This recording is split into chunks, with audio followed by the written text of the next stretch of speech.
Buenas para todos los que me acompañan en la presentación de esta ponencia, cuyo nombre es Representaciones sociales y discurso, análisis de las representaciones sociales de la escritura en los libros de texto de la escuela primaria.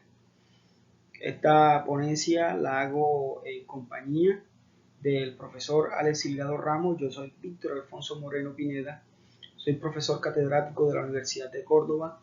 El profesor Silgado Ramos, que no nos acompaña hoy, es profesor de la Universidad del Tolima y me acompañó durante todo el proceso de trabajo de investigación en esta ponencia. No nos acompaña por cuestiones puramente tecnológicas y también de ocupaciones del profesor. Sin embargo, pues voy yo en solitario a presentar la ponencia. Bueno, como introducción, tenemos que decir que esta ponencia tiene como objetivo develar las representaciones sociales de la escritura en la colección de libros entre textos. Esta colección es usada en los establecimientos educativos oficiales de Colombia en el marco del programa Todos Aprender, que desde hace ya 8 años ha buscado transformar las prácticas de enseñanza en lenguaje y matemáticas de los maestros de básica primaria. La ponencia hace parte de un trabajo un poco más amplio en el que exploramos la relación entre representaciones sociales y prácticas sociales de la escritura en la escuela primaria. Partimos de la idea de que la representación y las prácticas se generan mutuamente. Esta es una cita de Abre en 2001. Y explico esto de la siguiente manera. Muchos de los trabajos que existen sobre representaciones sociales se encargan solamente de estudiar o de explicar las representaciones sociales, como muchos de los trabajos que hay sobre prácticas sociales se quedan solamente en describir o analizar esas prácticas. Nosotros creemos que un trabajo de representaciones y prácticas tienen que ir de la mano, en tanto la representación genera unas prácticas, pero también las prácticas generan unas representaciones. Y aquí partimos de lo siguiente, ¿no? Hay unas aproximaciones clásicas, toda una tradición sobre representaciones sociales que han generado ciertas críticas por la manera en que se proceden metodológica y analíticamente.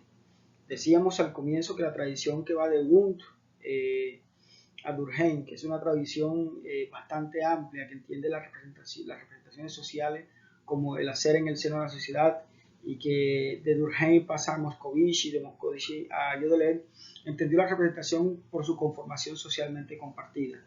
Una representación es lo que hacemos como grupo en el ámbito de la sociedad.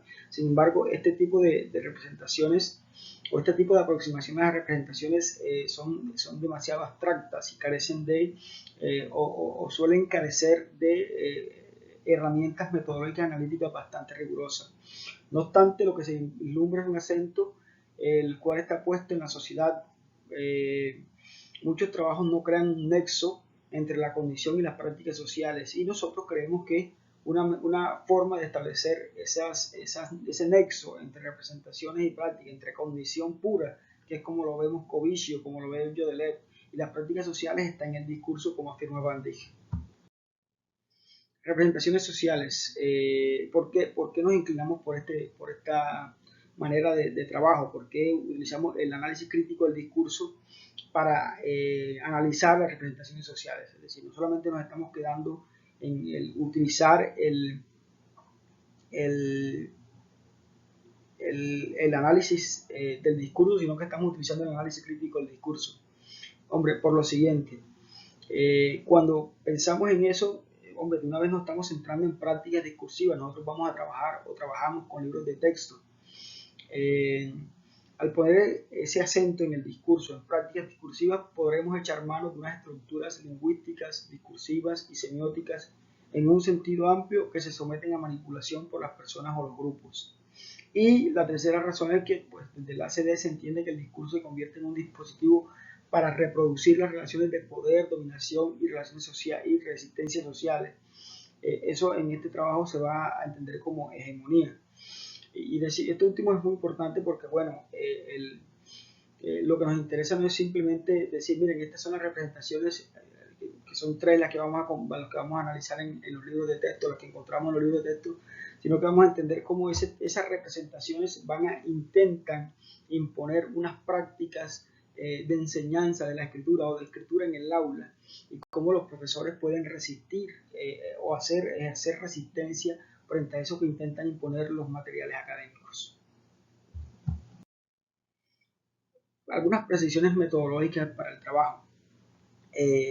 Lo que queríamos era develar las representaciones sociales de la escritura en entretexto, y para ello optamos por un sistema de categorías emergentes que surgieron del contraste entre teorías y materiales, pero también de observar lo que pasaba en la clase, porque pues para analizar las representaciones también hicimos, y para entender las prácticas de escritura, que las prácticas no las abordamos en la ponencia de hoy solo estamos centrados en las representaciones, pero para entender esta relación entre representaciones y práctica nos fuimos a las escuelas y revisamos un poco el asunto, y de allí fue que surgieron estas categorías que presentamos acá. No era suficiente con analizar los desafíos en términos generales, sino detenernos en las actividades que proponían los retos de un desafío para entender cómo este se relacionaba con la escritura, y explico rápidamente esto. El libro entre texto está organizado en retos, y en cada reto hay una serie de desafíos que el estudiante va haciendo a manera de tareas o actividades de escritura o de lectura. Y por último, toda esta información la decodificamos en una tabla, y así fue como aparecieron las diferentes representaciones sociales que abordaremos acá. Son tres en esencia. La primera es la representación como ejercitación, la representación número 1, que entiende la escritura como pura ejercitación transcriptiva. Y para ello utilizamos como herramienta del discurso para analizar las indicaciones centradas en verbos como repisar, repasar, completar y copiar, que están presentes en los libros. Y entonces siempre hay como una lectura inicial y una pregunta de nivel literal, siempre de nivel literal. En entretexto, las consignas e indicaciones que piden ordenan, escribir.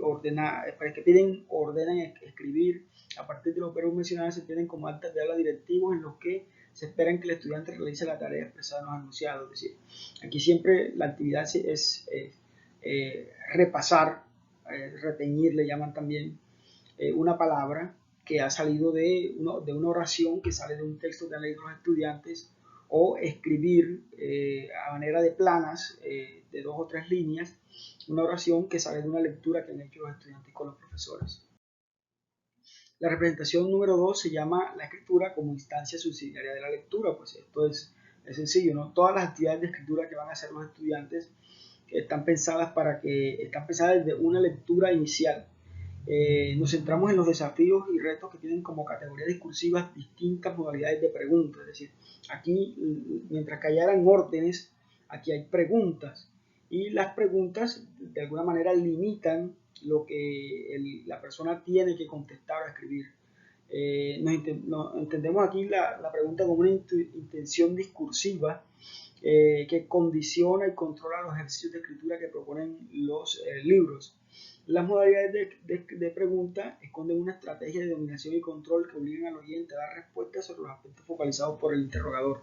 Eso desde el punto de vista teórico. Veamos cómo se dan en el libro. Bueno, al focalizar las preguntas en unos aspectos delimitados de la lectura, esta correcta comprensión restringe las otras posibilidades de leer y escribir en el estudiante.